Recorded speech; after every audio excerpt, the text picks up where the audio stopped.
Well, yes, she starts school in January, you see, and I start rehearsing in February. Phil Collins built one of the biggest fortunes in music history. He had countless hits, sold out arenas, and millions in the bank. But his love life was another story. After two painful divorces that reportedly cost him millions, Collins fell in love for a third time, believing he had finally found lasting happiness. Instead, that relationship would spiral into one of the most shocking and expensive celebrity breakups of its era. But the divorce was not the end. Years later, the woman he thought was gone would return to his life, reopening a chapter he believed had closed forever. What followed involved a secret romance, explosive court battles, a younger man, and allegations so bizarre that Collins would allegedly find himself locked out of his own mansion while his world unraveled around him. The woman Phil Collins fell in love with. By 1994, Phil Collins had reached a level of success that few artists ever achieve.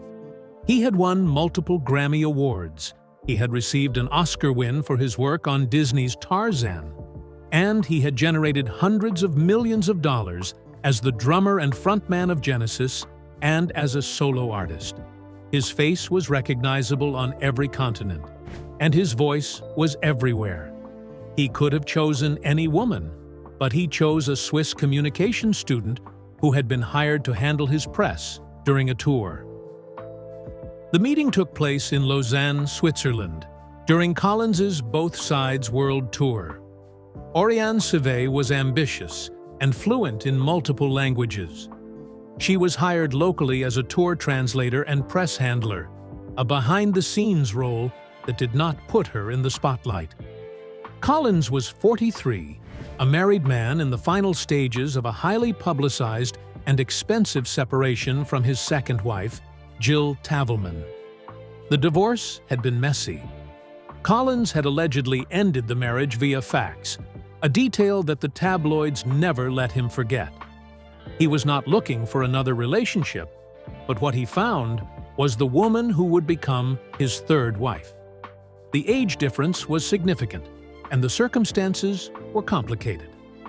But something connected them during those long days on the road. Cevey was not starstruck. She had grown up in a Swiss Thai household, grounded in a world far removed from the excesses of rock and roll. She saw Collins not as a celebrity, but as a man. And Collins, exhausted by the demands of fame and the wreckage of his second marriage, found something in her that he had been missing. The relationship was quiet at first. Collins and Cevey managed a long-distance connection across Europe for 3 years following the tour. They kept it out of the newspapers, building something that neither of them had expected. In 1997, they announced their formal engagement. The press, which had savaged Collins during his second divorce, seemed unsure what to make of this new relationship. The wedding took place in 1999, and it was not a small affair. Collins and Cevey married in a lavish 3-day ceremony at Le Pont de Brent, a 3-star Michelin restaurant in Montreux, Switzerland. The cost was estimated at $600,000, a sum that would have bought a house in most American cities. The guest list read like a who's who of rock royalty. Elton John and Eric Clapton attended. The ceremony stretched across multiple days, a celebration of wealth and love and the strange alchemy that had brought a 43-year-old rock star and a 21-year-old translator together. The couple established their primary home in an expansive lakeside villa in Begnans, Switzerland, a property that offered privacy and stunning views of Lake Geneva. They built a life there. 2 sons followed, Nicholas, born in 2001, and Matthew, born in 2004. For a time, the family seemed stable in a way that Collins's previous marriages had not been. He was present for his children in a way that his relentless touring schedule had not always allowed. Cevey managed the household, while Collins made music, and the arrangement worked. Together, they also built something larger than their family. In 2000, they co-founded the Little Dreams Foundation, a non-profit organization designed to advance the artistic and athletic talents of underprivileged children. The foundation was not a vanity project. It raised real money and changed real lives. Cevey was deeply involved in its operations, while Collins used his celebrity status to attract donors. The foundation was their shared legacy, a testament to what they could accomplish when they worked together. The public saw a happy couple. The tabloids saw a rock star and his much younger wife. But behind the gates of the Swiss villa, the marriage was already showing cracks that no amount of money could seal. The woman who had translated his words on tour had grown into something else entirely. And when the divorce finally came, the settlement would shock even the most jaded observers of celebrity breakdowns. The bitter divorce and settlement. The trouble began after the birth of their second son, Matthew, in late 2004. Cevey suffered from severe postpartum depression, a condition that no amount of wealth or privilege could prevent or cure. The depression was unmanageable, coloring every interaction and turning the household into a space of tension rather than comfort. Collins, who had spent decades on the road and in recording studios, did not know how to fix it. He could write a hit song and sell out arenas, but he could not reach his wife. The psychological rift between them deepened, and neither of them knew how to bridge it. In March 2006, the couple officially announced their separation. The statement was carefully worded, the kind of language that lawyers draft to avoid giving the press anything too juicy. They said they had grown apart under the immense domestic pressures of their shifting health and personal lives. It was vague enough to be true and specific enough to satisfy no one. Fans were disappointed. The tabloids were delighted. A new celebrity divorce story was about to unfold, and this one involved millions of dollars. The legal proceedings took 2 years to resolve. The divorce was finalized in Switzerland and the United Kingdom in August 2008. The critical detail that made this divorce different from so many others was the absence of a prenuptial agreement. Collins had entered the marriage at the height of his wealth and power. He had not asked Cevey to sign away her rights to his fortune. Perhaps he believed the marriage would last. Perhaps he thought asking for a prenup would have poisoned the romance from the beginning. Whatever his reasoning, the lack of a signed agreement exposed his immense global music assets to maximum division under Swiss and British law. The final settlement was staggering. The court ordered Collins to pay Cevey a cash settlement of £25 million. Converted to dollars, that came to approximately $46,700,000. The number was so large that it took a moment to register. The payout cemented the divorce as the single largest celebrity divorce settlement in British history at the time. Collins had made fortunes from his music, and he had transferred a significant chunk of that fortune to his ex-wife. The tabloids had a field day. Headlines painted Cevey as a gold digger, a woman who had seen a wealthy older man and extracted every possible penny from him. The coverage was brutal and gendered in ways that male celebrities rarely experience. But Cevey did not defend herself publicly. Fans expressed concern about Collins's financial stability. This was his third divorce. His first divorce had cost him. His second divorce from Jill Tavelman had been expensive and highly publicized, ending in a story that Collins had never lived down. Combined, his previous 2 divorces had already cost him an estimated $50 million. Add the $46 million from the Cevey settlement, and Collins had paid approximately $100 million to end 3 marriages. Even for a man who had sold hundreds of millions of records, that sum represented a significant portion of his lifetime earnings. The aftermath of the divorce was dark.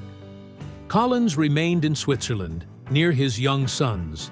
but the structure of his life had collapsed. He admitted publicly that he entered a downward spiral of severe alcoholism following Sevy's departure. The house in Begnans, once filled with the noise of children and the activity of a family, became quiet. Too quiet. Collins turned to heavy drinking as a way to cope with the physical absence of Nicholas and Matthew, who now split their time between their parents. Sevy, meanwhile, did not wait long to move on. Shortly after the ink dried on the settlement, she married a French-Moroccan investment banker named Charles Medjati. The wedding took place in 2008, the same year the divorce was finalized. She used a portion of her settlement money to relocate to Florida, purchasing a sprawling estate in Miami, valued at $8.4 million. From the outside, it appeared that Sevy had walked away from the marriage with everything, and Collins had walked away with nothing but regret and a drinking problem. The tabloids wrote their endings, the fans shook their heads, and the story seemed closed. But the people involved were not finished with each other. Years after the divorce, after the settlement had been paid and the headlines had faded, Sevy would reappear in Collins's life in a way that no one could have predicted. The reunion that followed was stranger than any fiction. The reunion no one saw coming. In 2014, Sevy underwent a routine spinal surgery in Switzerland to correct a dislocated neck disc. The procedure was supposed to be straightforward, the kind of operation that thousands of people undergo every year without complications. But something went wrong, and a surgical error left her temporarily paralyzed. The diagnosis was Brown-Séquard syndrome, a rare neurological condition that affects one side of the body. Collins heard the tragic news, and despite the divorce, the settlement, and the tabloid headlines that had painted Sevy as a gold digger, he flew to Miami to support her. He went for his sons, he told himself. Nicholas and Matthew needed their father nearby while their mother recovered. But the weeks stretched into months. Sevy's recovery was slow, but Collins kept visiting. And somewhere in that limbo, between medical appointments and physical therapy sessions, something rekindled between them.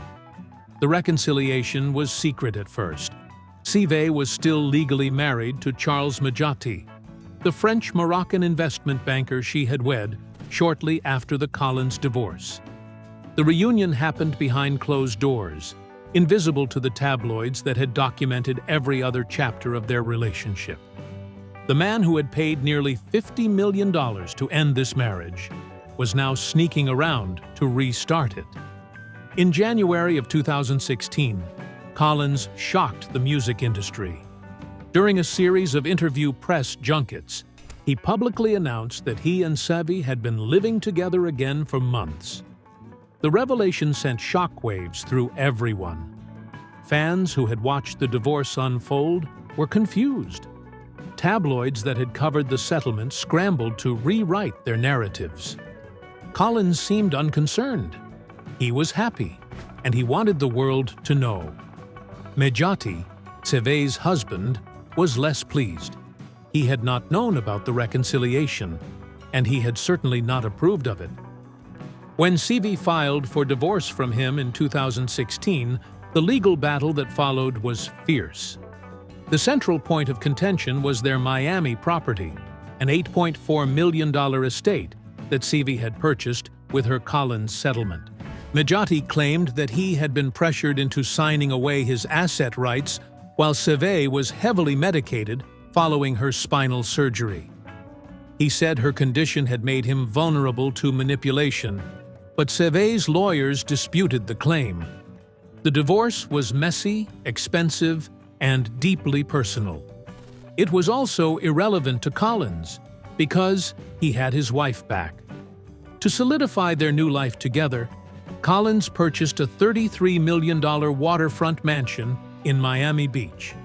The property had previously belonged to Jennifer Lopez, a detail that added a layer of celebrity provenance to an already extravagant purchase. Collins named the estate Fil d'Or, French for golden thread. The name was romantic, a reference to the invisible connection that had pulled him and Seve back together against all logic. But the property title was not romantic. It was practical. The deed remained solely in Collins's corporate name. He had learned something from the divorce. He was not making the same mistake twice. The couple lived in the estate with their teenage sons from 2016 to 2020. On the surface, the arrangement seemed stable. Collins had his family back. Seve had her children's father in the same house. The golden thread had held. But beneath the surface, Collins's health was deteriorating. Years of drumming had taken a toll on his body. Nerve damage in his spine and hands limited his mobility. He required a walking cane to move around the mansion. His ability to perform, the thing that had made him famous and wealthy, was fading. The man who had once filled arenas now struggled to climb stairs. The physical decline changed the dynamic of the household. Collins became more isolated, more reliant on others, and less able to participate in the active social life that Seve enjoyed. She was still in her 40s, still vibrant, and still hungry for the kind of engagement that her aging husband could no longer provide. The gap between them widened, and into that gap stepped someone else. During the summer of 2020, while Collins was dealing with chronic pain and preparing for an upcoming Genesis reunion tour, Seve began a covert romantic relationship outside the home. The man she chose was not a wealthy financier or a fellow celebrity. He was a 30-year-old named Thomas Bates. Court documents would later reveal that Seve discovered Bates through an exclusive high-end male escort service website, a platform where attractive young men were formally marketed to wealthy clientele. Bates was a professional, Seve was a client, and the transaction became something more. On August 2, 2020, Seve informed Collins that she was flying to Las Vegas for a business trip. She claimed she needed to look at real estate for her jewelry line, a plausible excuse given her business interests. Collins wished her well and stayed home.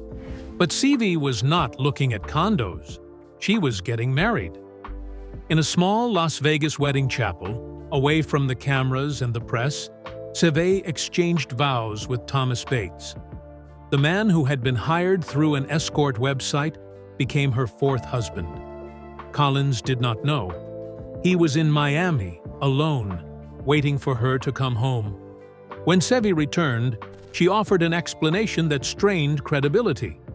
In subsequent court depositions, she claimed the secret marriage was merely a pragmatic, logistical strategy. Bates, she argued, needed a way to bypass rigid international travel lockdowns so he could accompany her to Switzerland. The marriage was not real, she insisted. It was just paperwork, and for convenience. But Collins did not believe her. The final blow came in July of 2020, just before Collins departed for London for Genesis band rehearsals.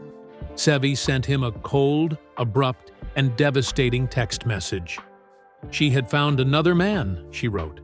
Their relationship was permanently over. There was no negotiation, no conversation, and no chance to fight for what they had rebuilt. The man who had once ended a marriage by fax now found himself on the receiving end of a breakup delivered by text. The irony was brutal, and the legal battle that followed would cost him far more than he ever expected. The $20 million showdown. As soon as Collins left the country for his European tour rehearsals, Seve moved her new husband, Thomas Bates, directly into the $33 million Miami mansion that Collins had purchased and paid for. But the newlyweds did not simply move in. They took complete control. Together, Seve and Bates changed all the electronic home security codes, locking out the man who had bought the property. They deactivated the internal surveillance camera feeds, ensuring that no one could see what was happening inside. Then they hired armed private guards to patrol the property lines, men carrying weapons who stood at the gates and turned away anyone who was not approved by the new occupants. Collins, the legal owner of the estate, could not enter his own home. His ex-wife and her new husband had transformed his mansion into a fortress, and he was on the outside looking in. In October of 2020, Collins's legal team filed an emergency injunction in Miami-Dade County Court. The filing did not mince words. It accused Seavey and Bates of completing an illegal, hostile armed occupation and takeover of Collins's private property. The language was dramatic because the situation was dramatic. A rock star who had sold hundreds of millions of records was being kept out of his own house by armed guards hired by his ex-wife, who was now living there with a man she had met through an Escort website. The tabloids could not have invented a better story. While entrenched in the mansion, Seavey went further. She partnered with Codner Auction House, a professional liquidation company, to sell off Collins's personal possessions. The items on the auction block were not furniture or kitchenware. They were irreplaceable music awards, gold records, and memorabilia that documented Collins's legendary career. Some of these items sold for as little as $100.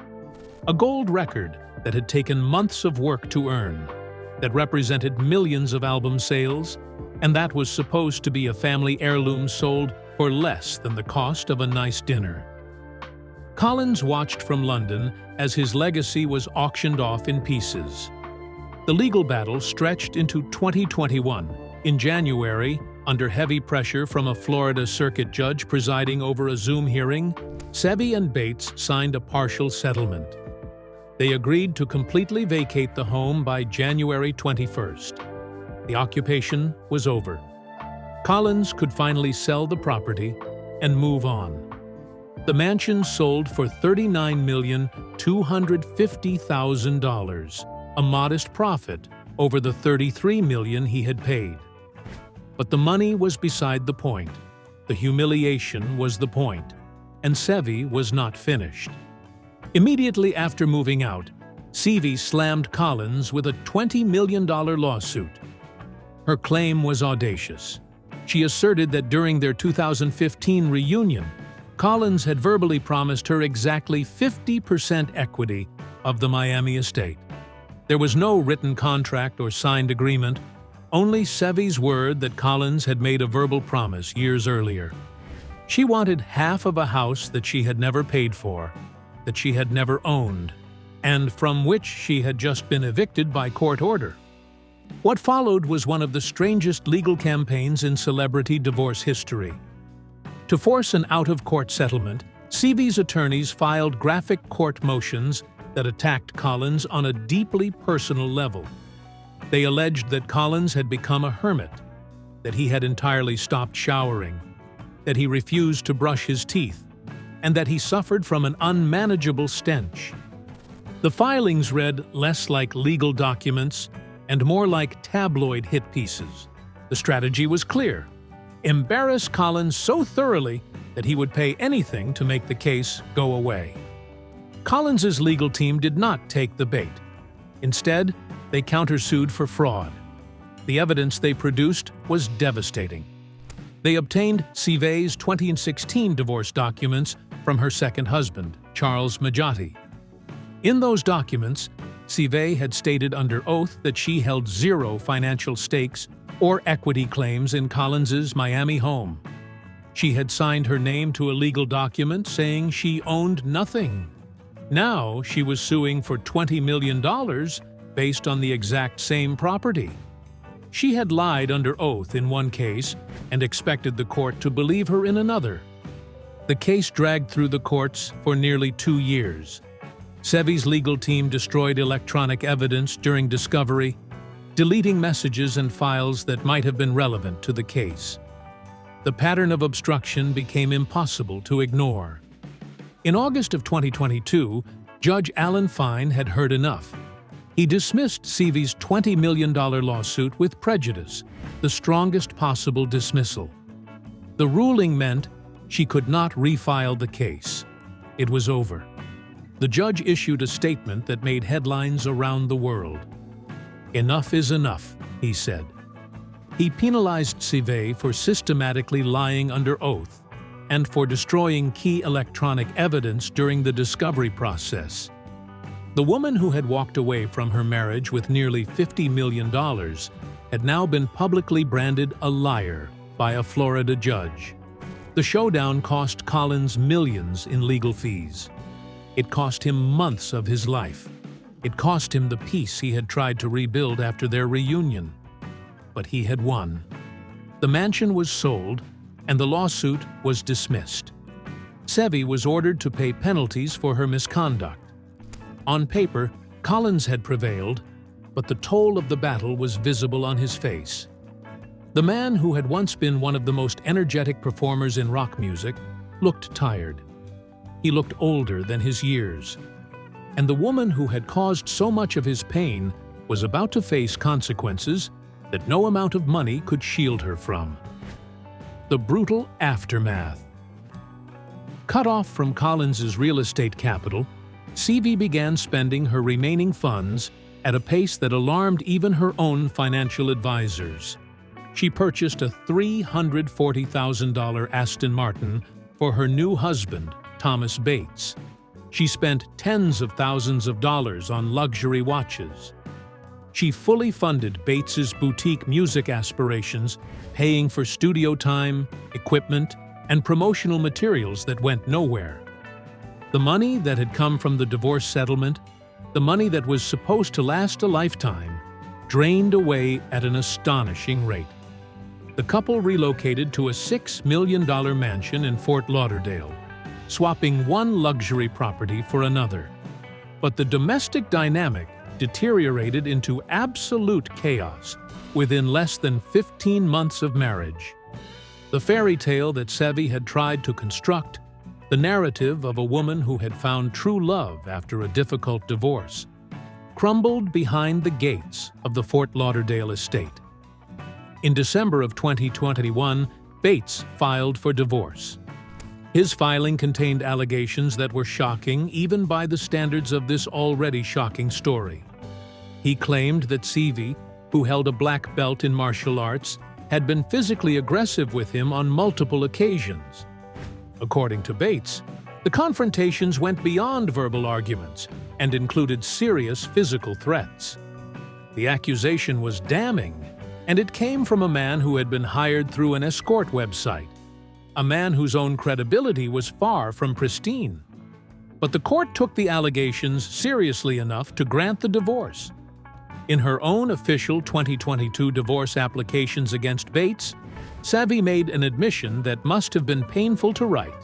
She confessed to the Florida court that her marriage to the former Escort had completely drained her of the vast majority of her multi-million-dollar fortune.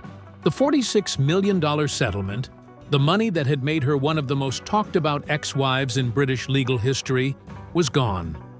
Spent on cars and watches and music studios and legal fees and a $6 million mansion that she could no longer afford to keep. The gold digger had been outdug. The woman who had taken Phil Collins for everything had lost everything to a man she had found on an Escort website. Today, Sive lives a drastically scaled-down lifestyle in Florida. She is heavily alienated from the elite circles where she once moved with ease. The invitations have stopped coming. The friends have drifted away. She continues to post curated throwbacks on social media, photographs of happier times, and images that suggest a life of glamour that no longer exists. Her public defiance remains intact. She has maintained that she was the true victim of a smear campaign orchestrated by Collins' public relations team. But courts disagreed. Phil Collins has remained completely silent regarding the court details. He chose to speak only through his legal counsel during the battles, and he has said nothing since. The man who once wrote songs about his feelings, who turned heartbreak into hit records, has closed that door. Following the conclusion of the Genesis farewell tour, A tour where his physical fragility was on display for all to see, where he could no longer play the drums that had made him famous. Collins retreated from public life entirely. He currently lives a private, fully retired life in Switzerland, near his children. The lakeside villa where he once lived with Sevi is a memory. The Miami mansion is sold. The golden thread is cut. He spends his days quietly, managing his health, watching his sons grow into men, and probably wondering how it all went so wrong. The man who sold hundreds of millions of records, who won Grammys and Oscars, and the adoration of fans around the world, ended his career not with a farewell concert, but with a legal settlement and a text message. The woman who took his fortune married an escort, lost everything, and now lives in the shadow of her own choices. Do you think Sevi deserves what she got? Let us know your thoughts in the comment section below. If you enjoyed this video, don't forget to click on the next video on your screen, like this video, and subscribe to our channel for more updates.